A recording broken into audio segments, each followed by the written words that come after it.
Welcome back viewers. இன்றைக்கி நம்ம பார்க்குற வீடியோ பார்த்தீங்கன்னா front load washing machine posh கம்பெனியோட பிராண்ட் வீடியோ பார்க்க போகிறோம். இதோடைய மாடல் பார்த்தீங்கன்னா சீரிஸ் 4 மாடல். இது பார்த்தீங்கன்னா டெட் கப்லண்ட் அப்படின்னு சொல்லி கஸ்டமர் சொல்லியிருந்தாங்க.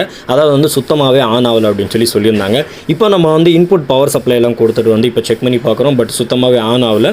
அதனால் நெக்ஸ்ட் பார்த்தீங்கன்னா நம்ம டாப் டோர் ஓப்பன் பண்ணி நெக்ஸ்ட் பிசிபி கிட்ட போயாச்சு. ஏன்னா பிசிபி கிட்ட இருந்து வரக்கூடிய அந்த லைன் ஃபஸ்ட்டு அதுக்கு முன்னாடி பார்த்தீங்கன்னா நீங்கள் ஃப்ளக் பாயிண்டில் செக் பண்ணுற மாதிரி இருக்கும். 230 வோல்டேஜுக்கு மேலே வந்துச்சுன்னா ஓகே தான். பார்த்தீங்கன்னா நம்ம செக் பண்ணியாச்சு, அங்கே பர்ஃபெக்டாக இருக்குது. நெக்ஸ்ட் வயரிங்லேருந்து வரக்கூடிய பிசிபிக்கு சப்ளை இருக்குதான்னு சொல்லி நம்ம செக் பண்ணணும். அதுக்கு முன்னாடி பார்த்தீங்கன்னா நியூட்ரல் எது ஃபேஸ் எது அப்படின்னு சொல்லிட்டு நம்ம செக் பண்ணணும். அதாவது பவர் கார்டு கிட்ட இருந்து இந்த இடத்துக்கு எந்த வயரிங் வருது அப்படின்னு சொல்லி நம்ம செக் பண்ணால் தான் நியூட்ரல் எது ஃபேஸ் எது அப்படின்னு சொல்லிட்டு நமக்கு செக் பண்ண முடியும். இப்போ மல்டிமீட்டரில் பார்த்தீங்கன்னா நியூட்ரல் அதாவது 600 வோல்டேஜில் நம்ம ஏசியில் செட் பண்ணிவிட்டு அந்த இடத்துல பவர் சப்ளை வருதா அப்படின்னு சொல்லி செக் பண்ணுற மாதிரி இருக்கும். இப்போ பார்த்தீங்கன்னா நியூட்ரல் எது ஃபேஸ் எது அப்படின்னு சொல்லிட்டு இந்த இடத்துலேருந்து வரக்கூடிய வயர் ஒன்று அந்த இடத்துல பவர் கார்டு கிட்ட வச்சு இந்த பிளக்கிங் அதாவது ஜாக்கிங் கிட்ட ஒரு வயரை வச்சிங்கன்னா உங்களுக்கு பஸர் அடிக்கும். பஸர் மூடில் செக் பண்ணீங்கன்னா இப்போ பார்த்தீங்கன்னா நம்ம நியூட்ரல் எது ஃபேஸ் எது அப்படின்னு சொல்லிட்டு நம்ம கண்டுபிடிச்சாச்சு. இப்போ 600 ஏசியில் நம்ம செலக்ட் பண்ணிட்டு இன்புட்ல ஃப்ளக்ல நம்ம கனெக்ஷன் கொடுத்தாச்சு. பார்த்தீங்கன்னா 242 வோல்டேஜ் வரைக்குமே நம்மளுக்கு சூப்பராகவே வருது. அதனால மிஷின் அதாவது வயரிங்ல எந்த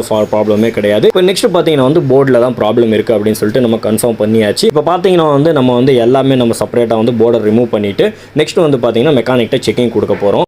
இப்போ பார்த்தீங்கன்னா நம்ம போர்டெல்லாம் செக்கிங் பண்ணி முடிச்சாச்சு. பட் அந்த இடத்துல பார்த்தீங்கன்னா யூசர் பிசிபி போயிருக்கு அப்படின்னு சொல்லிட்டு மெக்கானிக் கன்ஃபார்ம் பண்ணியாச்சு. ஏன்னா மெக்கானிக் அதை ரெடி பண்ண முடியாது. அதனால போர்டு சேஞ்ச் பண்ணிக்கிங்க அப்படின்னு சொல்லிட்டாங்க. அதனால் நம்ம வேறு போர்டு தான் அரேஞ்ச் பண்ணி அவர் கொடுத்ததுனால கஸ்டமருக்கு நம்ம அதவே போட்டு கொடுக்கலாம்னு சொல்லி இப்போ பழைய போர்டுக்கும் புது போர்டுக்கும் உங்களுக்கு டிஃப்ரென்ஸ் நல்லாவே தெரியும். பழைய போர்டு கிட்ட ஆல்ரெடி இந்த போர்டை ரெடி பண்ணியிருக்க காரணத்தினால இப்போ செகண்ட் டைமாக நம்ம ரெடி பண்ண முடியல. ஏன்னா ஃபஸ்ட் டைம் ஒரு டைம் மட்டும்தான் நம்ம ஒரு போர்டில் ரெடி பண்ண முடியும் அப்படின்ற காரணத்தினால பார்த்தீங்கன்னா செகண்ட் டைம் அவர் ரெடி பண்ண முடியாது அப்படின்னு சொல்லிட்டாரு. ஏன்னா செகண்ட் டைம் நம்ம ரிமூவ் பண்ணுறப்ப ட்ராக் எல்லாம் டேமேஜ் ஆகும் அப்படின்னு சொல்லி காரணத்தினால அவர் ரெடி பண்ண மாட்டேன்ட்டாரு. இப்போ பார்த்தீங்கன்னா இந்த ஐசி தான் போயிருக்கு அப்படின்னு சொல்லிட்டு நம்மளுக்கு சொல்லியிருந்தாரு. இது தனியாக கிடைக்கிறதுக்கு நிறையவே சான்ஸ் இருக்குது. பட் வெறும் பாடி மட்டும்தான் இருக்கும். உள்ளே இருக்க ப்ரோக்ராம் உங்களுக்கு சுத்தமாகவே இருக்காது. அதனால ஐசி நம்ம வாங்கினாலும் சரி அந்த இதை நம்ம போட்டாலும் வேஸ்ட்டு தான். ஏன்னா உள்ளே இருக்கிற ப்ரோக்ராமிங் உங்களுக்கு மிஸ் ஆயிரும். இப்போ பார்த்தீங்கன்னா நெக்ஸ்ட் நம்ம புது போர்டு சேஞ்ச் பண்ணி ஒரு தடவை செக் பண்ணி காட்டிடலாம். இப்போ ஏன்னா ஒர்க் ஆகுதா இல்லையான்னு சொல்லிட்டு நம்மளுக்கு ஒரு டவுட் இருக்குது. அதனால் செக் பண்ணி பார்த்துட்டோம். இப்போ பார்த்தீங்கன்னா நம்ம ஆன் பண்ணுறோம். ஃபிக்ஸ் பண்ணிவிட்டு எல்லாமே வயரிங் எல்லாம் கலெக்ஷன் கொடுத்துட்டு ஆன் ஆகிறது உங்களுக்கு நல்லாவே தெரியும். ஆன் பண்ணிவிட்டு பார்த்தீங்கன்னா எல்லா ப்ரோக்ராமே ஒர்க்காக இங்கே ஆகுதா அப்படின்னு சொல்லிட்டு எல்லாமே ரொட்டேட் பண்ணி நாபை செக் பண்ணிக்கிங்க. ஏன்னா 1 2 3 அப்படின்னு சொல்லிட்டு நாபில் எல்லாமே உங்களுக்கு தெளிவாக தெரியும். அதனால் எப்பயுமே சரி நாபை ஒரு ரவுண்டிங் விட்டுட்டு ஒரு தடவை செக் பண்ணிக்கிங்க எல்லாமே ஒர்க் ஆகுதான்ட்டு.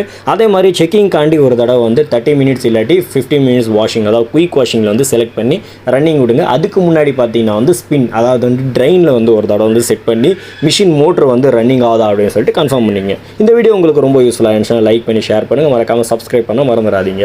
வீடியோவில் வேறு எதுனாச்சும் டவுட் இருந்துச்சுன்னா கீழே கமெண்ட் பாக்ஸில் கேளுங்க.